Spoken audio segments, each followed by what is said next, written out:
रिश्तों की डोर भाग 4। आज सागर थोड़ा ठीक था।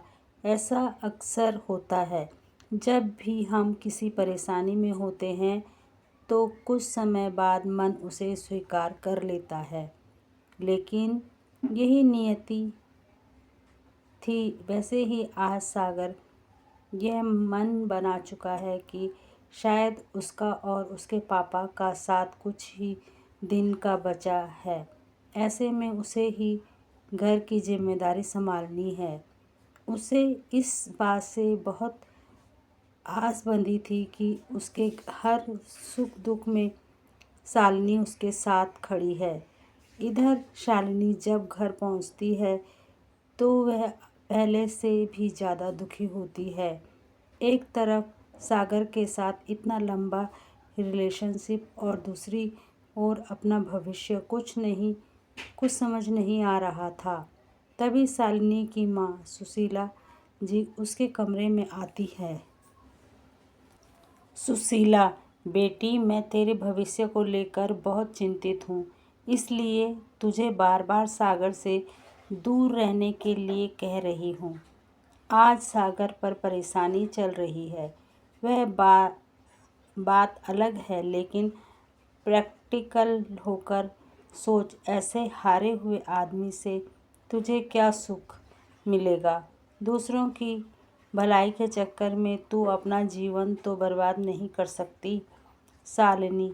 लेकिन माँ, यह तो सोचो, अगर यह सब मेरे साथ हुआ होता तो क्या होता। सुशीला, बेटी, तू बहुत सीधी है।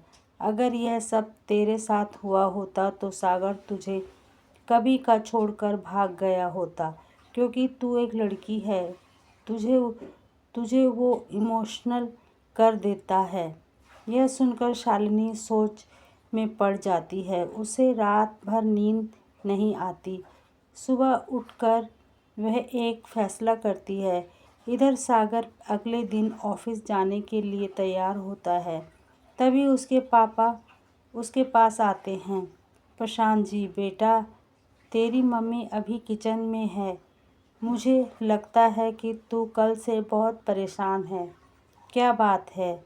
सागर, नहीं पापा, ऐसी कोई बात नहीं, बस ऑफिस में काम ज़्यादा था, उसी की टेंशन है।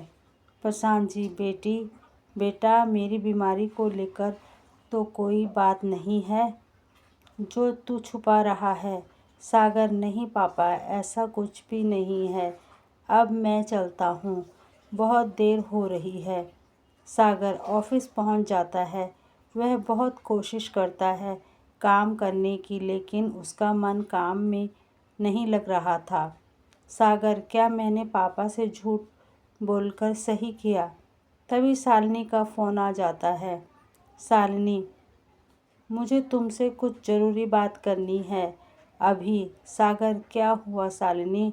हम शाम को मिल तो रहे हैं, तभी बात कर लेंगे। शालिनी, नहीं सागर, सुन लो, तुम्हारे सामने मैं बोल नहीं पाऊँगी। मैंने आज फैसला किया है। मैं चाहती हूँ अगले 15 दिन में हम शादी कर लें। सागर, ये तुम क्या कह रही हो? शालिनी, सागर प्लीज़, पहले पूरी बात सुन लो। या तो हम अगले 15 दिन में शादी कर लें या फिर मैं प्रमोशन लेकर 3 साल के लिए कनाडा चली जाऊं। यही 2 रास्ते हैं मेरे सामने। अब मैं अपना कैरियर और रिलेशन दोनों को लटका कर नहीं रख सकती। सागर, शालिनी, तुम मुझे छोड़कर जाने की बात सोच भी कैसे सकती हो? शालिनी, सागर, मुझे भी अपने बारे में सोचने का हक है या नहीं? या मैं केवल तुम्हारे इंतज़ार में अपना सब कुछ दांव पर लगा कर बैठी रहूं? सागर, शालिनी, मुझे कुछ टाइम दो, मैं सब ठीक कर दूंगा। इस समय पापा की बीमारी के अलावा मुझे कुछ दिखाई नहीं दे रहा। शालिनी, मैं भी तो यही चाहती हूँ कि तुम्हारे पापा अपने सामने अपने बेटे की शादी देख ले। तुम आज ही उनसे बात कर लो। 2 दिन का समय है तुम्हारे पास। यह कहकर शालिनी ने फ़ोन काट दिया। सागर मन में शालिनी कितनी स्वार्थी हो गई है। इसे केवल अब अपनी शादी, अपने करियर की पड़ी है। मेरे हालात में के बारे में तो वैसा सोच ही नहीं रही।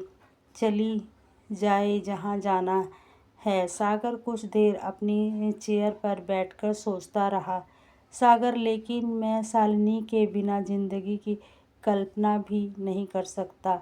मुझे उससे बात करके उसे समझाना चाहिए। सागर शाम को बात करने के लिए शालिनी को बुलाता है। शालिनी, देखो सागर, मैं तुम्हारे हालात जानती हूँ, लेकिन मैं अब और इंतज़ार नहीं कर सकती। सागर, शालिनी, तुम्हें मेरे पापा की बीमारी नहीं दिखाई दे रही? एक बार सब सेटल हो जाए फिर शादी भी कर लेंगे। शालिनी, नहीं सागर, तुम्हारे पास 2 दिन हैं। अगले सप्ताह मेरा कनाडा का ट्रांसफ़र है, मुझे बता देना। यह कहकर शालिनी उठकर चली गई। सागर निराश होकर घर आ गया। उसे कुछ समझ नहीं आ रहा था, क्या करे, किससे बात करे। अगले दिन सागर शालिनी को फ़ोन करता रहता है, लेकिन शालिनी फ़ोन नहीं उठाती। शालिनी घर पर अपनी माँ से बात करती है। शालिनी, माँ, मैंने ठीक तो किया ना? मुझे बहुत बुरा लग रहा है। सुशीला जी, बेटी, अगर वो तेरा साथ चाहता है तो उसे तेरी बात माननी चाहिए। उसके पिता भी बेटे की शादी देख ले, इसमें बुराई क्या है? और अगर वह अपनी जिम्मेदारी से बचना चाहता है तो तुझे उसका साथ छोड़ देना चाहिए।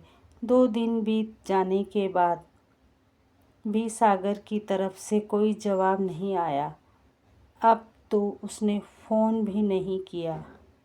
शेष भाग अगली कहानी अगले भाग में सुनिए।